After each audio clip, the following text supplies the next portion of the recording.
السلام علیکم ورحمۃ اللہ وبرکاتہ۔ الحمد للہ وکفی وسلام علی عبادہ الذین اصطفیٰ، اما بعد فاعوذ باللہ السمیع العلیم من الشیطان الرجیم من ہمزہ ونفخہ ونفثہ، بسم اللہ الرحمن الرحیم۔ فبشر عباد الذین یستمعون القول فیتبعون احسنہ، اولئک الذین ھداھم اللہ وَأُولَئِكَ هُمْ أُولُو الْأَلْبَابِ۔ ناظرین کرام، پروگرام صوت ہادی لے کے حاضر خدمت ہوں اور اللہ کی بارگاہ میں دعا گو ہوں کہ اللہ تعالیٰ اس پروگرام میں جو کچھ کہا سنا جائے کتاب اللہ و سنت رسول اللہ صلی اللہ علیہ وسلم کی تعلیمات کی روشنی میں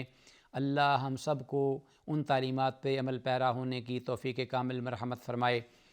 سبحانک لا علم لنا الا ما علمتنا انک انت العلیم الحکیم۔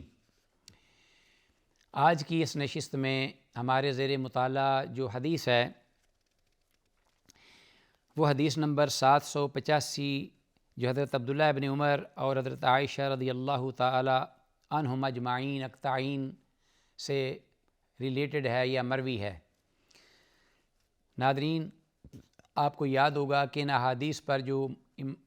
مؤلف رحمہ اللہ نے باب ذکر کیے ہے اس کے الفاظ تھے: بیان و عدد عمر النبی صلی اللہ علیہ وسلم و زمانہن، رحمۃ للعالمین کی حیات طیبہ میں آپ کے ادا کیے جانے والے عمرے اور ان کے اوقات کا تعین۔ تو اس سلسلے میں ہم نے پہلے احادیث ذکر کیں۔ یہ آج اس باب کے تحت آخری حدیث تھی جو قدر طویل تھی۔ اس حدیث کا ہم نے گزشتہ پروگرام میں بھی کچھ حصہ ذکر کیا تھا۔ آج اللہ کی توفیق سے بقیہ حصہ کو سر انجام دیتے ہوئے آئندہ کی حدیث کی طرف آئیں گے۔ تو میں اختصار سے اس حدیث کا شروع سے ذکر کرتا چلوں۔ عبداللہ ابن عمر، حضرت مجاہد تابعی رحمہ اللہ، وہ کہتے ہیں کہ میں اور عروہ بن زبیر رضی اللہ عنہم مسجد نبوی میں داخل ہوئے تو ناگہاں ہم نے دیکھا اچانک عبداللہ بن عمر رضی اللہ عنہما وہاں موجود تھے، جو ام المومنین حضرت عائشہ رضی اللہ تعالیٰ عنہ کے حجرہ مبارکہ کی طرف ساتھ ہی بیٹھے ہوئے تشریف فرما تھے۔ کچھ لوگ وہاں مسجد نبوی میں نماز چاشت کی نماز بھی ادا کر رہے تھے۔ تو کہتے ہیں حضرت مجاہد کہ فسالنا عن صلاتہم، ہم نے سب سے پہلے ان لوگوں کی جو نماز اس بارے میں حضرت عبداللہ بن عمر رضی اللہ عنہما سے پوچھا تو انہوں نے جواب دیا فقال بدعۃ، یہ بدعت ہے۔ تو شاید ہم نے پہلی حدیث میں یہ ذکر کیا ہے کہ وہ لوگ اس طریقے کے مطابق وہ نماز ادا نہیں کر رہے تھے جو کہ طریقہ مشروع ہے،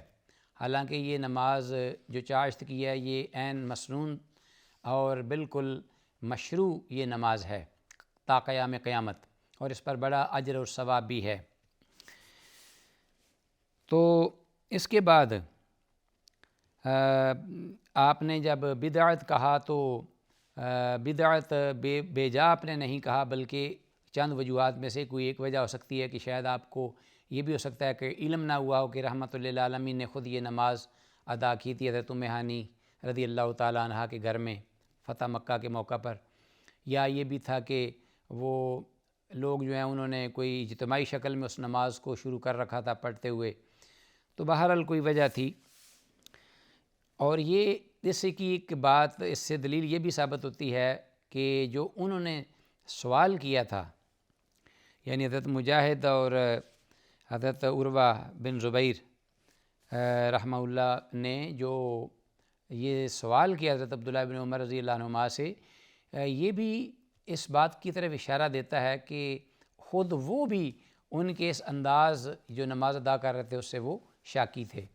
اور انہیں ان کا یہ طریقہ کار غیر شرعی معلوم ہوا یا اس سنت سے ہٹ کر جو آپ صلی اللہ علیہ وسلم نے بتایا یا کیا تھا۔ یہ بھی ایک بڑی دلیل ہے، وگرنہ انہیں پوچھنے کی ضرورت نہیں تھی۔ صلاۃ ضحیٰ جو تھی وہ عہد رسالت صلی اللہ علیہ وسلم سے ہی صحابہ کے مابین معروف تھی، اور صحابہ اس کو پڑھتے بھی تھے اور آگے تابعین نظام وغیرہ بھی۔ تو گویا ان کا پوچھنا کہ یہ دیکھو کیسے نماز پڑھ رہے ہیں یا کیا ان کی نماز کے بارے میں آپ کا خیال ہے، تو شاید انہیں بھی یہ لگا ہو کہ یہ صحیح طریقہ نہیں ہے۔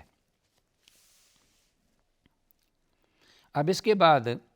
کہ حضرت مجاہد کہتے ہیں کہ ہم اس پر رکے نہیں بلکہ اور بھی ہم نے مزید علمی فائدہ اٹھانے کے لیے حضرت عبداللہ بن عمر رضی اللہ تعالیٰ عنہما سے سوالات کیے۔ کہتے ہیں کہ ثم قال له، پھر انہوں نے یہ کہا کہ کم تعمر رسول اللہ صلی اللہ علیہ وسلم، کہ اللہ کے رسول صلی اللہ علیہ وسلم نے اپنی حیات طیبہ میں کتنے عمرے ادا کیے۔ اور حدیث کی اسی عبارت سے جو باب کے الفاظ کے ساتھ تعلق یا مطابقت قائم ہوتی ہے، جو کہ مؤلف نے اس حدیث کو یہاں ذکر کیا ہے۔ تو کتنے عمرے تھے، یہ جواب جو ہے وہ کون دے رہے ہیں؟ حضرت عبداللہ بن عمر رضی اللہ عنہ۔ قال اربعن، 4 عمرے جو ہیں وہ اللہ کے رسول صلی اللہ علیہ وسلم کے انہوں نے ذکر فرمائے۔ احداہن فی رجب، اور ایک ان میں سے رجب میں تھا۔ تو اب یہ جواب بھی ان عمروں کے ساتھ عمروں کی تعداد بتائی جو کہ صحیح ہے، پہلے بھی احادیث میں یہی 4 عمروں کا ذکر ہوا ہے، لیکن جو حضرت عبداللہ بن عمر رضی اللہ عنہما نے اپنے جواب میں رجب کے مہینے کا ذکر کیا ہے، یہ محل نظر ہے۔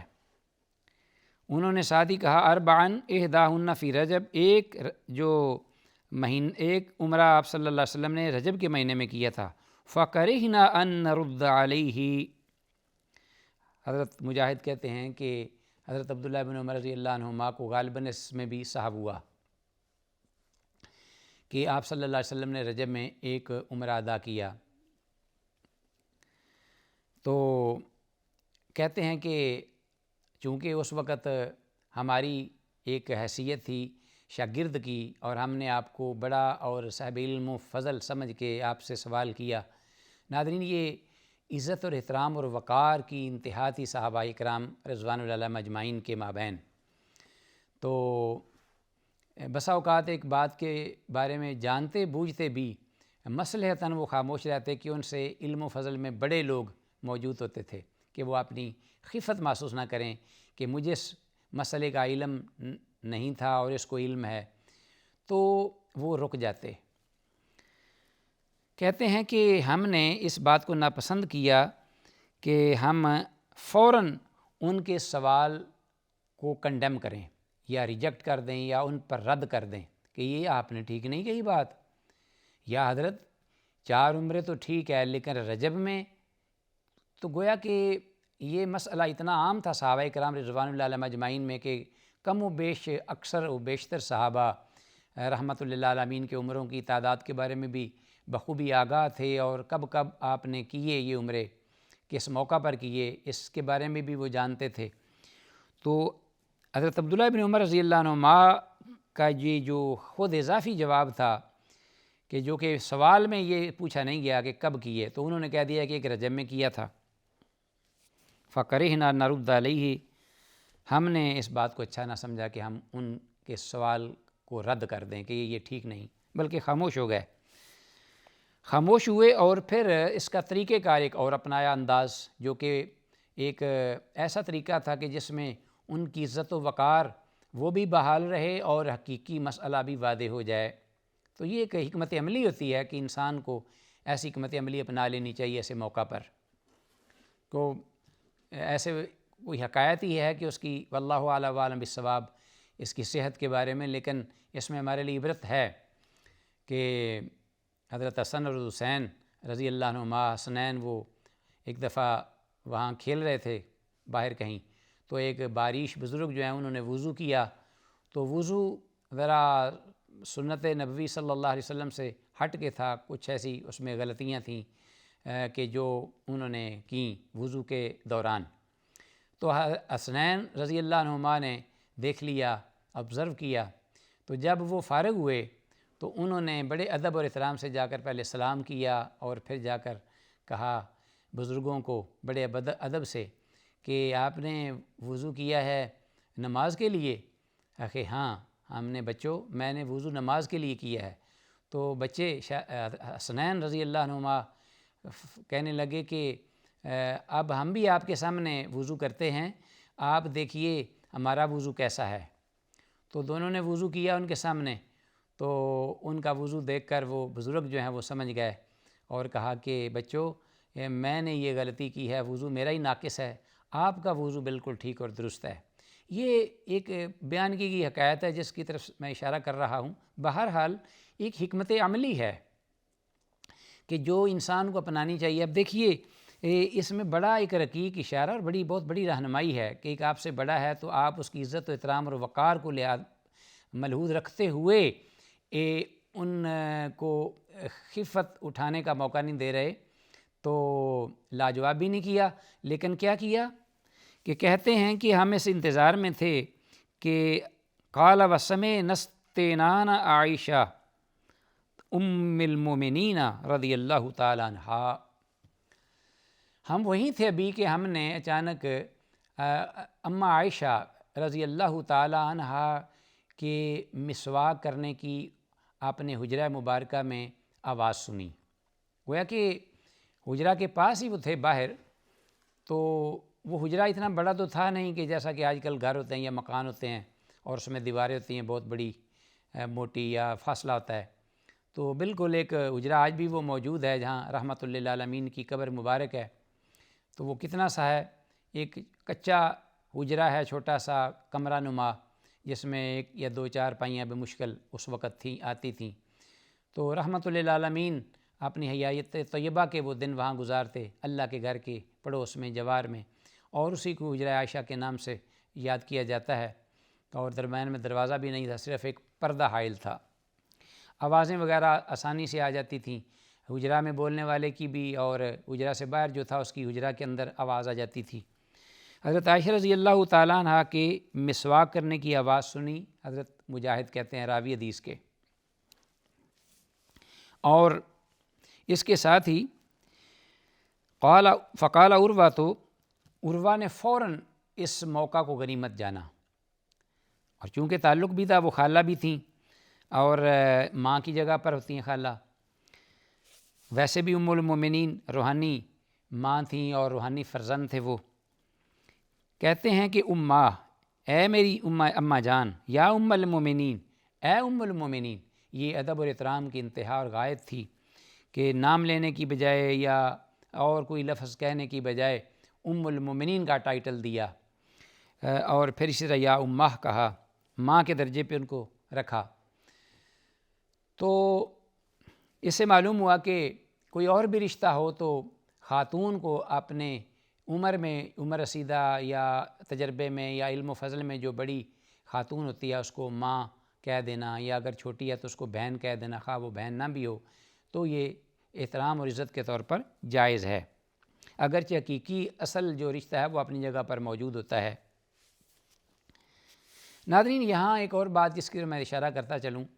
وہ یہ کہ حضرت ام المومنین حضرت عائشہ رضی اللہ عنہ کے مسواک کی آواز سنی۔ اس سے ہمیں یہ رہنمائی ملتی ہے خاص طور پر امت کی خواتین کو قیامت تک، کہ مسواک جو ہے یہ ایک بڑی ہی عمدہ اور بڑی پیاری ایک سنت ہے، بڑی پیاری، بڑی محبوب اللہ احکم الحاکمین کو، اور یہ انبیاء کی سنت ہے مسواک کرنا، انبیاء کے گھر والوں کی،